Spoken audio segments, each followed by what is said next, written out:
पटना के नौबतपुर में बाबा बागेश्वर का दिव्य दरबार लगा और बाबा के द्वारा कथा भी, हनुमंत कथा भी लोगों को सुनाई गई। उसमें तकरीबन 8 से 10 लाख भक्तों की संख्या जो थी वो एकत्रित हुई थी। जिसके बाद बाबा के द्वारा यह कहा गया था कि काफ़ी भीड़ हो गई है, आप अपने घर से टीवी स्क्रीन से ही कथा को देखें और कथा का श्रवण पान करें। जिसके बाद बिहार में काफ़ी सियासी सरगर्मी तेज हो गई है और जाप नेता यानी कि पप्पू यादव को आप पहचानते ही होंगे। पप्पू यादव जो जन अधिकार पार्टी के राष्ट्रीय अध्यक्ष हैं, उनके द्वारा बाबा पर टिप्पणी करते हुए क्या कुछ कही गई है वो भी हम आपको सुनाएंगे। बाबा बागेश्वर यानी कि धीरेन्द्र कृष्ण शास्त्री, जिनका पूरा नाम है धीरेन्द्र कृष्ण शास्त्री, जो मध्य प्रदेश के छतरपुर जिले के गाढ़ा गांव से आते हैं, उनके ऊपर किस तरीके से अभद्र भाषा का इस्तेमाल जाप नेता जो है वो जन अधिकार पार्टी के सुप्रीमो कहे जाएंगे पप्पू यादव, उनके द्वारा किस तरीके से उनके ऊपर अभद्र टिप्पणियाँ की गई है और क्या कुछ कहा गया है वो भी हम आपको सुना रहे हैं। ये टीवी स्क्रीन पे आप देख रहे हैं कि जो हमारे पीछे चल रही है ये वीडियो, यही वीडियो हम आपको सुनाएंगे और इस वीडियो को सुन करके आप कमेंट में ज़रूर बताइएगा कि बाबा बागेश्वर के ऊपर किस तरीके से इनके द्वारा टिप्पा टिप्पणी की जा रही है। और एक लफुआ, एक लड़क भुरभुरी, एक लुच्चा टाइप का आदमी, नेताओं के द्वारा परोसने वाला एक व्यक्ति, हुर करना। यदि वो सही में संत होते ना तो इस तरह ये बचकाना नहीं करते और इस तरह हनुमान अपने को नहीं कहते। इस तरह वो चमत्कार की बात, इसके पहले आसाराम नहीं चमत्कार करता था। सब अटल बिहारी वाजपेयी से सब लोग मत। हमारे संविधान में ना सिख राष्ट्र होगा, ना मुस्लिम राष्ट्र होगा, ना ईसाई राष्ट्र होगा, ना हिंदू राष्ट्र होगा।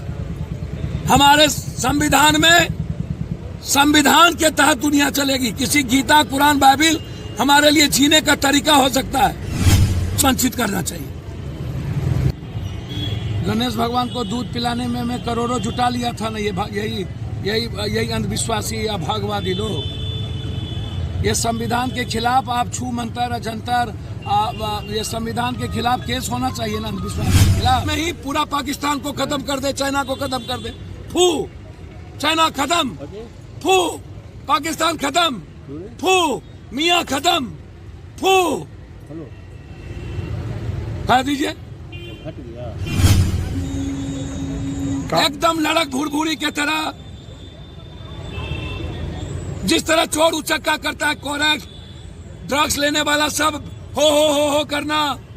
सोशल मीडिया और रिंकिया के पापा, इसके पहले आसाराम, राम रहीम, नागपाल, ये दलाल को भी आप संत कहिएगा, रामदेव और रविशंकर को, चंद्रा स्वामी को भी संत कहिएगा, झोपड़मुंडी वाला साईं को भी संत कहिएगा, कि सिडरी के साईं को संत कहिएगा, कबीर को संत कहिएगा।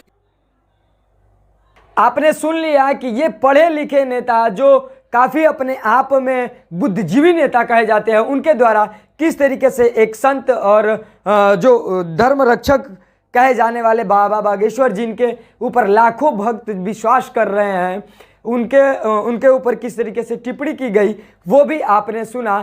क्या यह सही है कि किसी धर्मगुरु या किसी बाबा के ऊपर इस तरीके से अभद्र टिप्पणी की जाए? क्या यह लाजमी है? क्या यह सही है? वो आपके ऊपर हाथ है।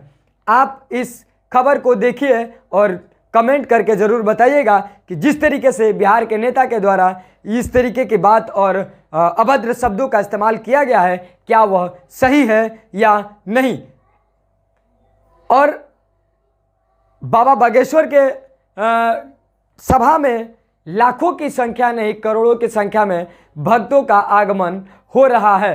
तो कहीं ना कहीं यह कहा जाए कि बिहार में जो है बाबा बागेश्वर आए तो उनके ऊपर आरजेडी के नेता के द्वारा टिप्पा टिप्पणी की गई, जिसके बाद बीजेपी के नेता उनको घेर लिए और जिस तरीके से बीजेपी के नेता घेर लिए, उसके बाद अदर जो पार्टियां हैं उनमें बौखलाहट शुरू हो गई है और बाबा के जाने के बाद बयानबाजी और सियासी सरगर्मी तेज हो गई है। तो कहीं ना कहीं यह भी एक सवाल निकलता है कि बाबा बागेश्वर के बिहार आने के बाद बीजेपी जो है वह बाबा का चेहरा आगे करके क्या चुनाव में लड़ने की तैयारी तो नहीं कर रही है। यह तस्वीरों के माध्यम से जो निकल रहा है उस पर यह कहा जा रहा है, लेकिन यह कितनी सत्यता है और कितना आगे बिहारवासी इसको देखेंगे, यह देखने वाली बात हो रही है। फिलहाल सभी खबरों के लिए बने रहिए MB ऑनलाइन बिहार न्यूज।